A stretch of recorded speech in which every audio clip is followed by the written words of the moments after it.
السلام عليكم ورحمة الله تعالى وبركاته. النهاردة معانا ريفيو لجهاز انفينكس نوت 2 برو نسخة ال2 جيجا واللي بتدعم ال4 دي. تمام، هنتكلم في الجهاز عن التصميم الخارجي والهاردوير اللي فيه، بعد كده هنتكلم عن السوفت، وفي الاخر هنقول ايه عيوب الجهاز. تمام، التصميم بتاع الجهاز.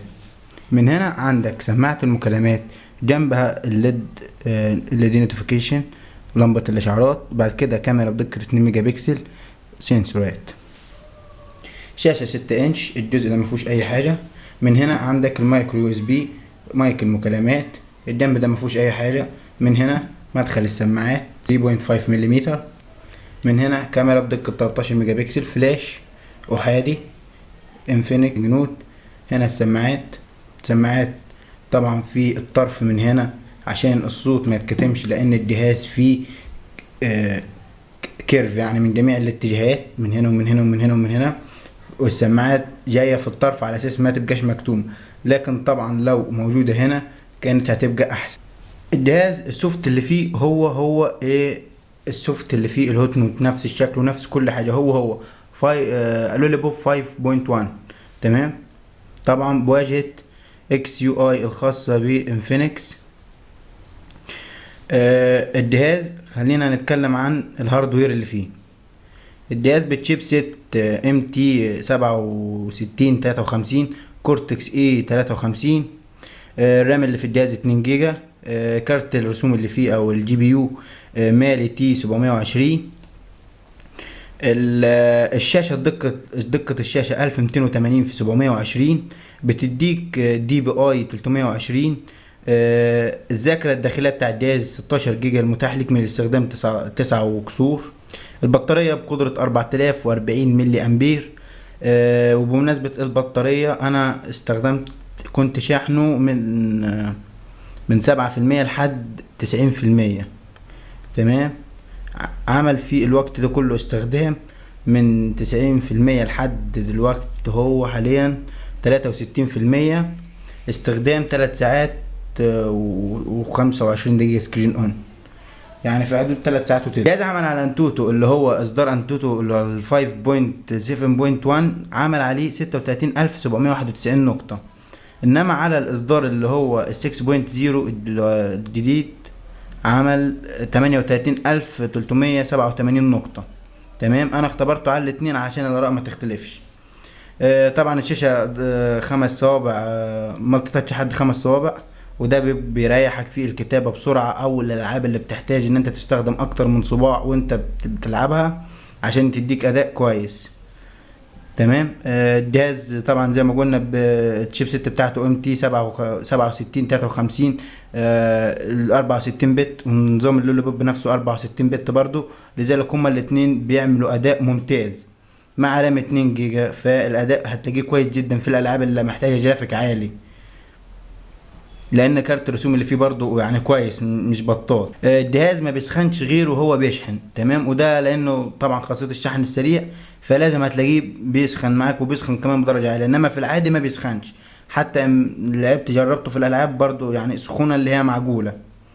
نيجي لاداء الكاميرا.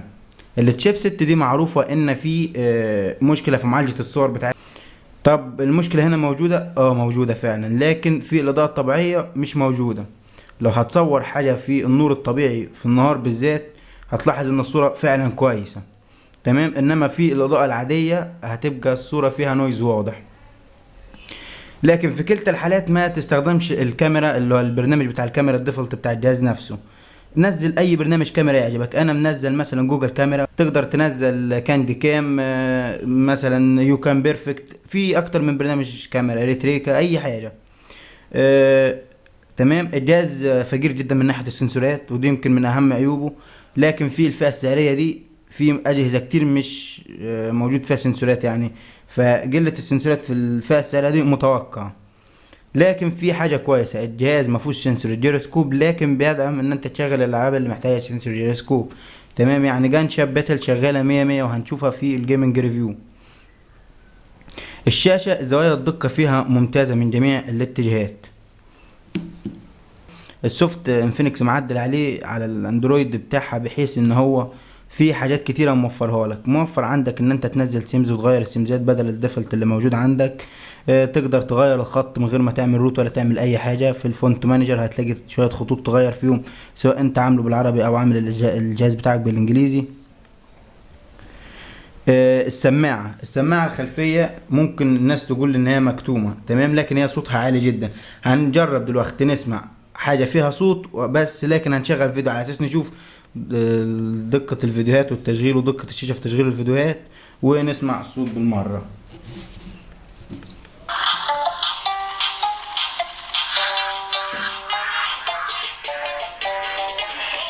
انت معلم واحنا منك نتعلم، انت معلم واحنا منك نتعلم، نسكت وانت موجود ما نرضى نتكلم، نسكت وانت موجود تمام. الصوت مش مكتوم زي ما قلنا. هل الجهاز مسكته في الايد كبيرة؟ لو انت شخص مسكت النوت اللي هو قبل ده هتلاحظ ان فعلا مفيش فرق في المسك. الناس اللي بتحب الأجهزة اللي يبقى حجمها أكبر من 5.5 بوصة أو 5.5 وأنت طالع، الجهاز هيعجبهم. مسكته في الإيد مش كبيرة خالص، مفيش فرق بينه وبين النوت واحد اللي نزل في الأول. وكمان البازلز دي صغيرة نسبيا، فكمان عاطية شكل مع الديزاين من الأمام يعني. تمام كده احنا اتكلمنا عن أكتر من حاجة. نبدأ بقى نتكلم عن العيوب. اول عيب الليد، اعتبر ان هو مفهوش ليد، اعتبر ان الليد مش موجود، لان هينور وانت مش هتشوف الاضاءة بتاعته عشان حجمه صغير والاضاءة بتاعته ضعيفة جدا. تمام. ده اول عيب. تاني عيب السوكت بتاع سماعة الهيدفون، واظن ان هو ده السبب اللي خلاهم ما يحطوش سماعة في العلبة بتاع الجهاز. هما نفوا وقالوا الموضوع ده احنا ما حطينا السماعة عشان لقينا جودتها وحشة. تمام، لكن الجودة بتاع اي سماعة هتركبها في الجهاز هتلاقي الجودة بتاعتها وحشة، بس مش وحشة اللي هي ما تتسمعش بيها، لا، وحشة في حالة واحدة بس، في حالة ان انت لو عليت الصوت على الاخر. لازم تعلي الصوت اكتر من النص بنسبة قليلة جدا عشان تعرف تسمع. انما لو عليت الصوت على الاخر دقة فيها، لو انت بتحب تعلي الصوت على الاخر خالص، فهتسمع خروشة جامدة جدا. للاسف مش هينفع نجربها، لو ينفع كنت جربتها عشان اثبت لحضراتكم. تمام. لو انت بقى شخص سميع موسيقى جامد يعني وكده، فتضطر تجيب سماعه بلوتوث تسمع بيها، لان اي هاند فري هتركبه هيبقى في لما تعلي الصوت على الاخر هيبقى فيه زنه خفيفه. تمام. ده تاني عيب. تالت عيب بقى الكاميرا. التصميم بتاع الكاميرا سيء الى ابعد الحدود، انا مش عاجبني خالص. الكاميرا بارزه. البروز بتاع الكاميرا ده بيعمل ايه؟ اول ما انت بتحط الجهاز كده، الجهاز مرفوع من هنا، تمام، فالحمل في الجزء ده كله على الكاميرا نفسها. طب وده هيعمل ايه؟ بعد استخدام فترة جامدة هتلاحظ ان المكان ده هيتخربش 1000%، من غير كمان ما اجرب كتير. الجزاز اللي على العدسة ده والقطعة البلاستيكية دي هتتخربش. تمام. طب حلها ايه؟ هتضطر تستنى لما الجرابات بتاعته تنزل وتجيب جراب عشان تحافظ على الكاميرا على اقدر قدر ممكن، لان كده مش هتكمل فترة بسيطة وهتتبهدل منك الكاميرا، وده عيب في التصميم. تمام. في عيب تاني بقى، وبالنسبة لي انا عيب، ممكن يكون بالنسبة لناس تانية مش عيب.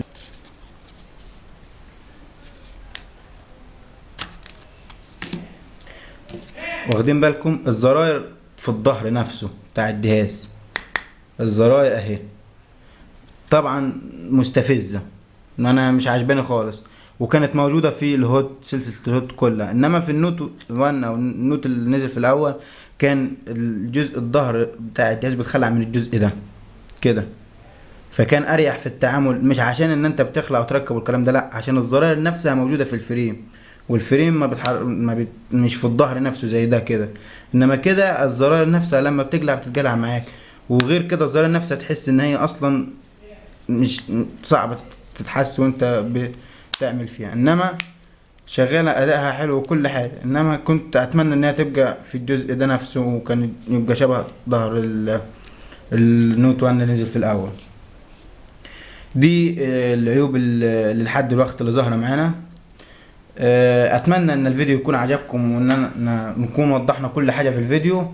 ويا ريت لو في حاجه انا نسيت اقولها، او في حاجه عايزين تعرفوا رايي فيها، او في اي حاجه عايزين تعرفوها بخصوص الموبايل، اكتبوا لي كومنت وانا هقرا الكومنتات كلها، هرد عليها ان شاء الله.